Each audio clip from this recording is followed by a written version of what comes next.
He comes to us tonight from Boise, Idaho, undefeated and hungry for another victory. Ladies and gentlemen, right on, Jimmy Ellis. Tonight, we turn the page to Part 3, Chapter 1 in the ongoing career of this boxing legend. Ladies and gentlemen, presenting the former heavyweight champion of the world, Big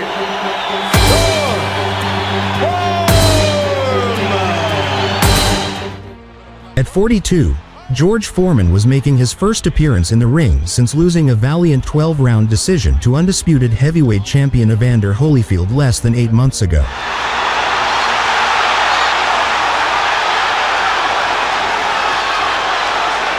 Big George had shown everyone how his return to the ring had been one that carried serious intentions with his brave and competitive showing against Holyfield, and as a result he was now respected as a genuine heavyweight contender.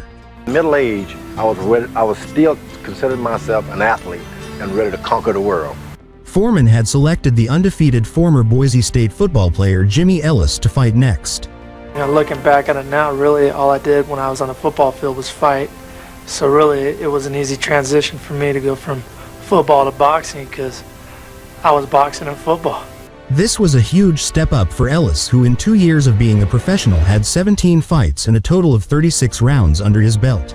Maybe he's a good athlete, he may have heart, he may have desire, but he does not belong in the ring on his record and his experience with the George Foreman.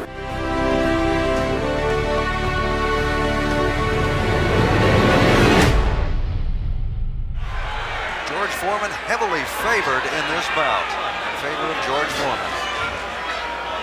Jimmy Ellis coming out of George. George throws a big left, a hard left to the body of Jimmy Ellis. George is in the orange and purple, Jimmy Ellis in the black and the blue.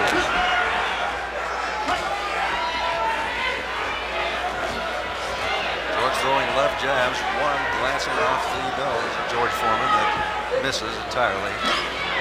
By George Foreman. George throws another left and another left. He tries to get through the body of George Foreman, connects with a right to the head. There's a left to the head of George Foreman, another right to the body.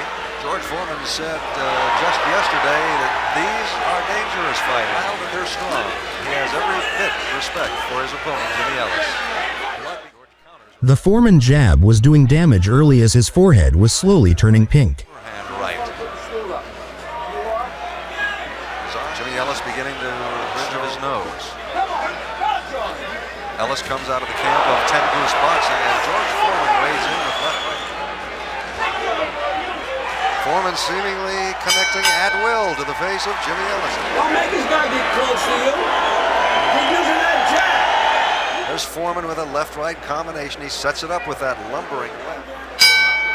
We're set for round number 2. They schedule Ellis in a black and blue, and that might be, yes, George Foreman is a massive target, but he does not give it up easy as he connects with the left jab to the face of Jimmy Ellis. Come on back, Will. Come on back. There's a left to the body of Ellis. You know that's got to hurt. George Foreman weighing in. Both men exchanging, and that looks like it sent Jimmy Ellis into a land that he didn't want to go so early. Sensing the kill, George. There's a left off the head of Jimmy Ellis, whose legs is where he wants it. It's now a matter of time. As Foreman sets his man into his eyes. There's a left upper. At the midway point of the second round, Foreman landed a thudding left hook that sent Ellis into the ropes. A right to the chin of Jimmy Ellis, yet he is game. He still stands on. There's another combination.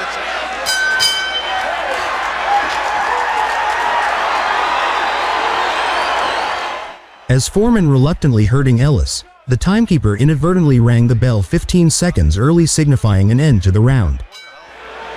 Foreman throws a left-right combination again. I do not think that this is going to go. Ellis is game. He throws a right to the chin of George Foreman. He's coming after George. The chin. There's a left that misses, a left that hits him in the face. Ellis counters, but those left rights of George. There's a left flush on the face of Jimmy Ellis. Foreman throws a left right again. Ellis counters.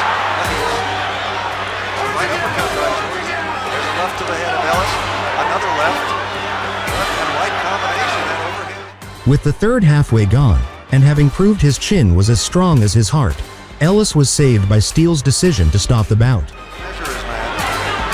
There's a left to the face of Jimmy Ellis. And Richard Steele stops the bout.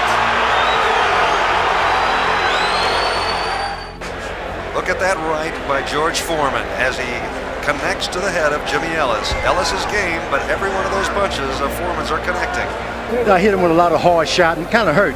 He must have been a hell of a football player. As for Ellis, this was his last moment on the big stage. Blow of the round. That's set up a right. The march goes on, ladies and gentlemen, for the winner by TKO, Big George Foreman. Foreman would march on, winning the heavyweight crown less than 3 years down the road. Here in round 10, there's a right hand, down goes Moore, he's flat on his back, he may not get up. With the victory, at the age of 45, Foreman became the oldest fighter ever to win the heavyweight crown as well as the boxer with the most time between one world championship and the next.